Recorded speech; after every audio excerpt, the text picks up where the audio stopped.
మిత్రుడు కమలాకర్ గారు కూడా చెప్పారు, ఓన్లీ బీసీలనే చేస్తారా, అందరినీ చేస్తారా, బీసీలు చేస్తే మాకు నష్టం జరుగుతుంది. లేదు, ఓన్లీ బీసీలు కాదు, రాష్ట్రంలో ఉన్నటువంటి అందరినీ సర్వే చేస్తాం, ప్రతి ఇంటి సర్వే చేస్తాం, ఈ రాష్ట్రంలో ఉన్న అన్ని కులాలని సర్వే చేస్తాం, కులాలతో పాటు ఆర్థిక స్థితిగతులన్నీ కూడా దీంట్లో సర్వే చేస్తాం, అన్నిటినీ పొందుపరుస్తాం. మొత్తం యావత్తు ఈ రాష్ట్రంలో ఉన్నటువంటి సంపద అంతా కూడా ఎక్కడెక్కడ కేంద్రీకృతమైంది, ఆ సంపద ఈ రాష్ట్రంలో ఉన్న జనాభా దామాషా ప్రకారం ఏ రకంగా డిస్ట్రిబ్యూట్ చేయడానికి అవకాశాలు ఉన్నాయా లేదా, ఏ రకంగా పోయింది, వాళ్ళు ఏ రకంగా చేయాలి అనే దానికోసం సమగ్రంగా సర్వే చేస్తాం. మీ అందరి ఆలోచనల్ని మొత్తం సంపూర్ణంగా తీసుకొని ఈ సమగ్రమైనటువంటి సర్వే చేసి దాని ద్వారా వచ్చినటువంటి ఆలోచనలన్నింటినీ కూడా పరిగణలో తీసుకొని మీరు చెప్పినటువంటి అంశాలు ఉన్నాయి, మీరు పెడతారా లేదా, బీసీ సప్లాన్ లేకపోతే సంపద పంచుతారా, రిజర్వేషన్ బీసీలు కల్పిస్తారా లేదా, ఇవన్నీ కూడా ఈ సర్వే అంతా అయిపోయిన తర్వాత అన్ని రకాలైనటువంటి ప్రణాళికలు తయారు చేసి బీసీ కులగణన దీంట్లో మొత్తంలో బీసీ కులగణన కూడా దీంట్లో పార్ట్ ఉంది, ఆ సంఖ్య కూడా తేలుతుంది. ఇప్పుడే కమలాకర్ గారు చెప్తూ బీహార్లో చేసిన సర్వేకి, లేకపోతే కర్ణాటకలో చేసినటువంటి సర్వేకి, లేకపోతే గతంలో ఇక్కడ స్థానిక సంస్థలకు సంబంధించినటువంటి రిజర్వేషన్ల గురించి పోతే సుప్రీంకోర్టులో 50% దాటకూడదు అని ఒక ఆలోచన ఉంది, దీనికి ఎట్లా సమాధానం చెప్తారు. వీటన్నిటికీ సర్వరోగ నివారణగా ఉండే విధంగానే ఈ సర్వే జరగబోతా ఉంది.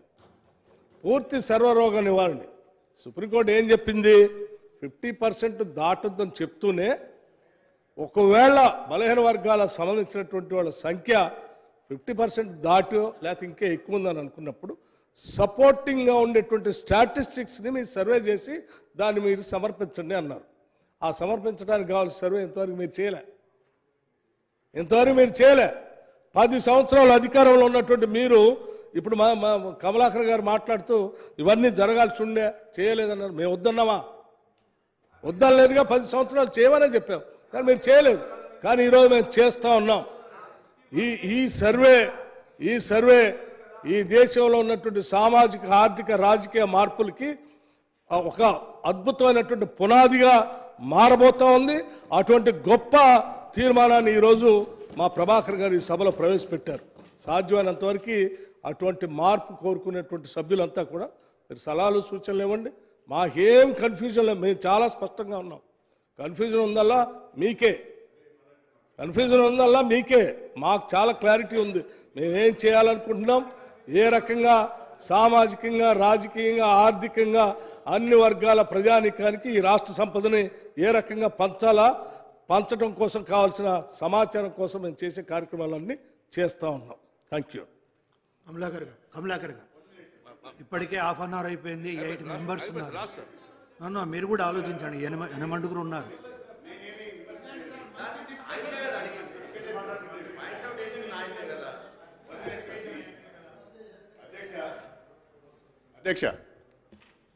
అధ్యక్ష వీఆర్ వెల్కమ్, మన బట్టి గారు, we're welcoming the resolution, we're nothing against this resolution. కాకపోతే మీరు మాట్లాడుతూ 3 పదాలు వాడారు. మీరు జనగణన అనే మాట వాడారు, మీరు కులగణన అనే మాట వాడారు, సమగ్ర కుటుంబ సర్వే అనే మాట వాడారు, బీసీ కులగణన అనే మాట మాట్లాడారు. ఇది కన్ఫ్యూజన్కు దారితీస్తుంది. నేనేమంటానంటే ఒకటే మీరు ఈ సమాజంలో ఉన్నటువంటి వాళ్లే కదా, రాష్ట్ర సమాజంలో ఉన్నటువంటి అన్ని కుటుంబాలు అన్ని కులాలు అన్నీ ఉన్నారు కదా, అందరికి సంబంధించిందే ఈ సర్వే అని చెప్పాం. మీరు కన్ఫ్యూజ్ అవుతున్నారు సార్, మేము చాలా క్లియర్గా. డోంట్ గెట్ కన్ఫ్యూజ్డ్ శ్రీహరి గారు. మీరు చెప్పినటువంటి అన్ని కులాలు, ఇప్పుడు నేను చెప్పిన పదాలు అన్ని సమాజంలో ఉన్నటువంటి వాళ్ళే, అందరి ఇంటింటికి వెళ్తుంది, రాష్ట్ర వ్యాప్తంగా ఈ సర్వే జరుగుతుంది. కమలాకర్ గారు కాదు, మీరు కమలాకర్ గారు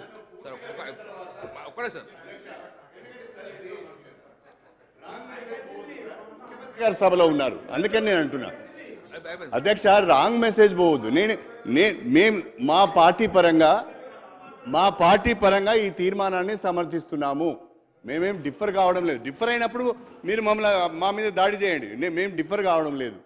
కాకపోతే కన్ఫ్యూజన్ ఉన్నది. కన్ఫ్యూజన్ ఏందో బట్టి గారి మాటలలోనే 4 పదాలు వాడిండు. దీంట్లో ఒకటే ఒక పదం వాడాలని నేను అంటున్నా. ఆ ఒకే ఒక పదం ఏంటంటే door to door household survey చేస్తామని చెప్పండి. మీరు మళ్ళీ దాంట్లో డీటెయిల్స్లోకి వెళ్తే కులగణన అనే ఒకే ఒక్క మాట వాడండి. మీరు మళ్ళీ అందులో జనగణన అని లేకుంటే బీసీ కులాల గణన అని ఇన్ని రకాల పదాలు దయచేసి వాడకండి. ఒకే ఒక్క వర్డ్ ఏంటి అంటే door to door household survey చేస్తాము, కులగణన చేస్తాము, సోషో ఎకనామిక్ సర్వే చేస్తామని రెజల్యూషన్లో మీరు కరెక్ట్గా పెట్టినట్లయితే అది బాగుంటుందని నా ఉద్దేశం. ఎందుకంటే జనగణన చేసే అధికారం మీకు లేదు, మనకు లేదు, మన రాష్ట్రానికి లేదు. జనగణన మనం చేయడానికి అధికారం లేదు. అదేవిధంగా బీసీ కులగణన చేస్తే నష్టం జరుగుతుందని బీసీలలో కొంత ఆందోళన ఉన్నది. కాబట్టి ఈ 2 డౌట్స్ను క్లియర్ చేయాలి అంటే దయచేసి నేను ముఖ్యమంత్రి గారికి చేసుకునే విజ్ఞప్తి ఏంటంటే ఒకే ఒక్క పదానికి స్టిక్ ఆన్ అయి ఉండండి. కులగణన చేస్తామని చెప్పండి, yes we will welcome it. Door to door household survey అని చెప్పండి. ఇవన్నీ తీసేయండి రిజల్యూషన్లో. Thank you.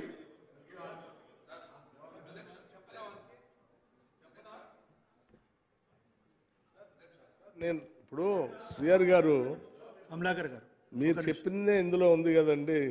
మీరు కన్ఫ్యూజ్ ఎందుకు అవుతున్నా నాకు అర్థం కాదు.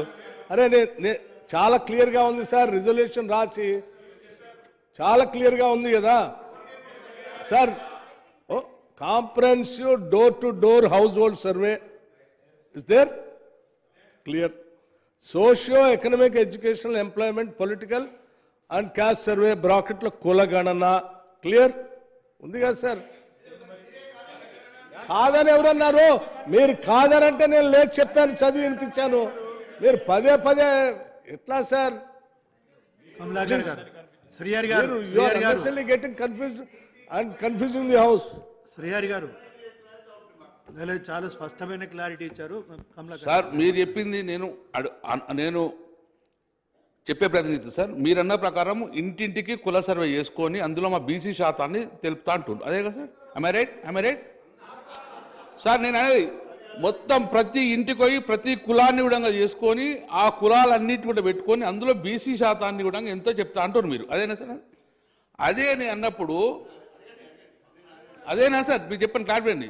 మా శాతాన్ని మాకు బయట చెప్తా అంటారు, అంతే కదా సార్? 50% 62% మీరు చెప్తా అంటున్నారు, అంతే కాదు? అదే సార్. సార్ వెనక శ్రీహరి గారు, కేటీ రామారావు గారు బహుశా ఈ రిజల్యూషన్ గురించి కావాలని మిస్గైడ్ చేస్తున్నారో ఎందుకు చేస్తున్నారో రన్నింగ్ కామెంట్ చేస్తూ I don't understand. If you don't like this survey